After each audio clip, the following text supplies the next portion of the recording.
léegi nag loolu am nañ ci preuve mais le fait que la fille aussi jouissait de toutes ses facultés et il y avait la justice elle pouvait refuser de tenir le rapport sexuel léegi mais l'harcèlement là da koy perturber ba fii bu mujj d'accord ñëw ce qu'on appelle la contrainte morale da koy contraindre à venir moralement maintenant nag la contrainte est à autre chose et le rapport sexuel une chose Donald Trump on a dit que elle a consenti parce que magum jëmm la jigéen mënoo koy wooteel fa ñëwal yow nangam du ma dem damay dem fële de sa affaire bi du ma ko réglé du ma ko nangam loolu ba gel bi ñëw intérêt ma tax mu ñëw mais c'est l'harcèlement sexuel mais Donald Trump on l'a condamné pour harcèlement sexuel.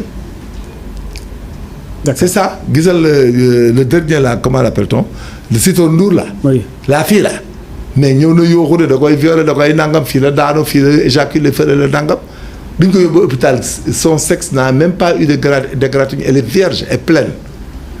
mais bi ñu ko xoolee elle est pleine et elle n'a jamais tenu de rapport sexuel.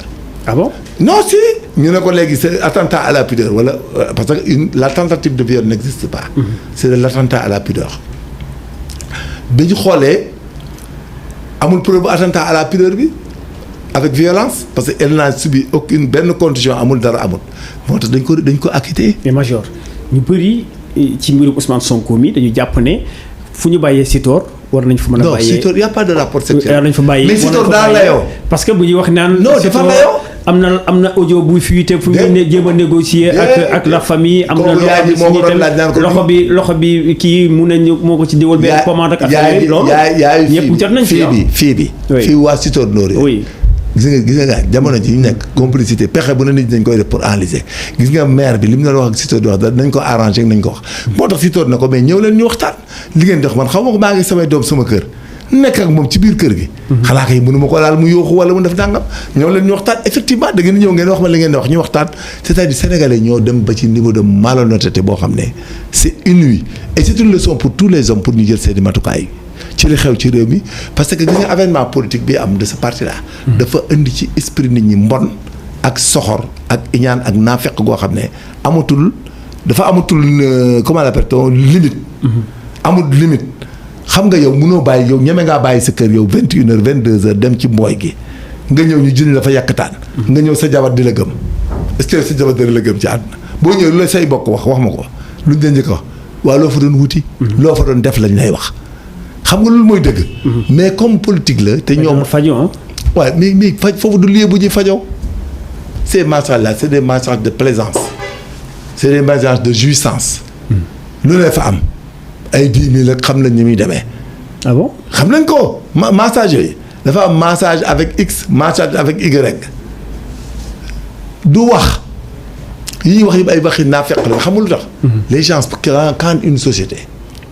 les gens sont pervertis pour trouver du travail suis-moi bien xam nga toi tu as le courage ñëw def journalisme wala nga def animatrice télé et tout et tu as le courage l'honnêteté et la rigueur nga ñëw toog fii di def li ngay liggéey le peu que tu gagnes nga ciy dund honnêtement mais xam nga nit ñi bu ñu demee ba jamono yoo xam ne ku bëgg a tekki da ngay jéem a jaar ci mbiru politique yi jaar ci yeneen xam nga ñuy wax yëpp loolu la moo tax projet bi ñuy wax mooy projet tekki pour am fuñ dugg ba liggéey am ay responsabilités am dara dem seen yoon ñoom ñëpp c'est la même chose moo tax seen affaire bi am problème moo tax ils sont ce qu'on appelle ils sont envie de paraître et l'envie de paraître est un facteur criminogène moo dal waa Pastef fi envie de paraître moo tax ils sont insolents ils sont violents ils sont impolis ils sont est-ce que dañ leen a poussé tamit. non kenn poussé wu leen dañ poussé ba ci mur bi non ils ont vu moo tax ñu amee non dañoo gis un créneau tamit dañoo gis waa ji ñëw rek wan leen créneau da ngeen di tekki par force du ngeen jàng métier du ngeen jàng école loolu tax ñu ci ànd ci c'est très simple loolu la leen wan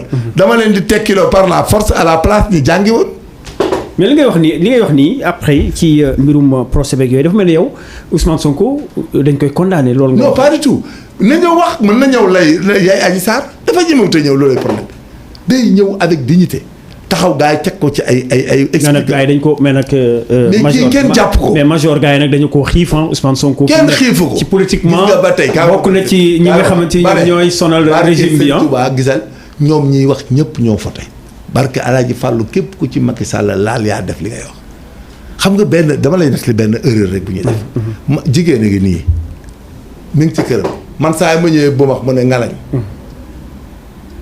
d'accord topp moo xuma dara yow nga ñëw bés mu ne ngalañ deful dara yow nga ñëwaat bés mu ne ngalañ beneen troisième fois nga ñëw mu bañ yooxu la mais c'est pas une jurisprudence nga ne waa comme major dafay jaaroon nga ne ngalañ.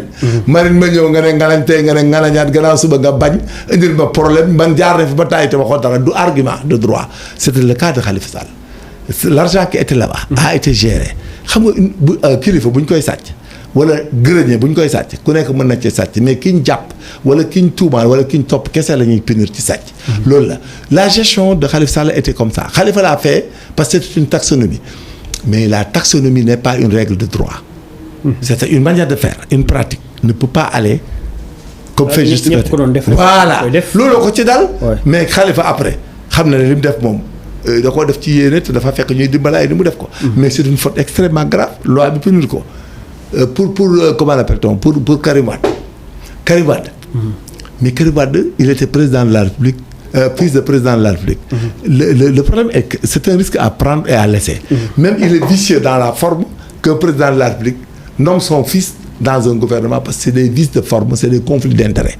Donc le postulat de départ li nga xam ne mooy postulat de départ bi nga xam ne moo indi Karim Wade dugg kaso.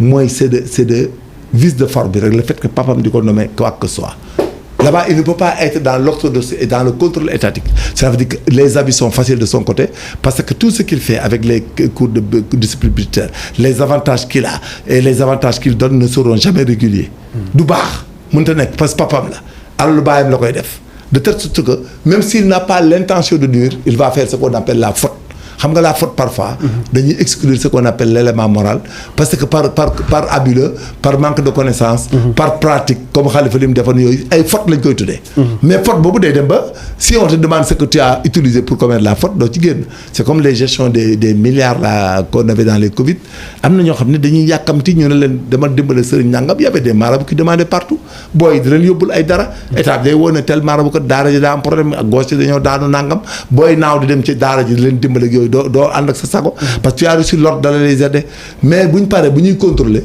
loolu pour nga justifier ko day am ay errements man gis naa ceeb bi di tuur ci autoroute bi tout temps parce que saako yi dañuy toj gars yi dañuy sàcc ceeb bi ci àll bi yëpp dañ koy def mais loolu état mënu ko contrôler mais après qu'est-ce qui va se passer soo xoolee ne yow des fois 100 véhicules lañ doon rangale ci autoroute pour ñu dem boo gisee ceeb bi li ciy tuur rek bala mu yegg dana mat 100 tonnes 100 tonnes multiplier ko par tonne bu nekk 280 000 saa yoo ak li gars yi di sàcc. yow risque nga nekk yow. mënuloo la indi ci 1000 milliards ñu perte ci 6 milliards mais c'est résiduel du asaka ji mais dañ ci doon jéem a dugal ay nit di leen jàpp mais gis nga Sénégal ñi fi am problème même Barth li mu am problème y a des gens qui sont venus chez lui. loolu dinañ ci ñëw. waaw après bëgg naa après ñu ñëw. waaw ma expliquer c'est bon nga ñëw ci yëpp. waaw d'accord mais après dinañ ci gën a ñëw. pour ñu expliquer yëpp voilà pour mu leer quoi voilà c'est kenn waxul na kenn bon na. waaw mais réew aussi ak charte de droit dafa am nu muy doxee. léegi nag benn affaire boo amee. yow da ngay ñëw après expliquer ko. voilà d'accord procès Ousmane Sonko ak Adji Sarr le 23 jàpp nga ni mën nañ ko àtte ci. contumace. par contumace. mën na bu ñëwut contumace et décerné mandat d'arrêt. maanaam dañ koy àtte. te buñ ko condamné ba pare. de mandat d'arrêt day dem. est-ce que dina am chance mu rëcc suñ ko jugé par contumace. mais chance bi moom mais bu ñëwee contumace du am chance. ah bon non bu ñu rëcc contumace. quelqu'un qui refuse de comparaître. qui prend la fuite mais c'est contradictoire monsieur. yow li ko gel bi accusé lépp la ñuy nangu. mais juge bi dafa nekk naan ko di preuve. et les risques yi nga xam ne. non risques yi conséquences yi nga xam ne tey moom contumace dañ koy tëj mandat d'arrêt. moo ci mën a sax Ousmane Sonko tey tëj ko ci kaso bi mooy que ni dinañ jaar ci ay bakkan yu bari ah mais tant pis. ah bon à mon avis monsieur si quelqu'un a des problèmes il refuse de comparaître et autres mais affaire justice léegi amatul loolu ci àdduna bi jàpp ni nga da ngay dem rey sa bopp boo ko defee bu ñu la reyee nga dem safara li imam bi waxoon ngaa yi bañ je te jure li fi am nii jàgguwut fenn affaire ndaw si dañ koy layoo avocat bi sax xam nañ ko. est-ce que affaire de viol jar na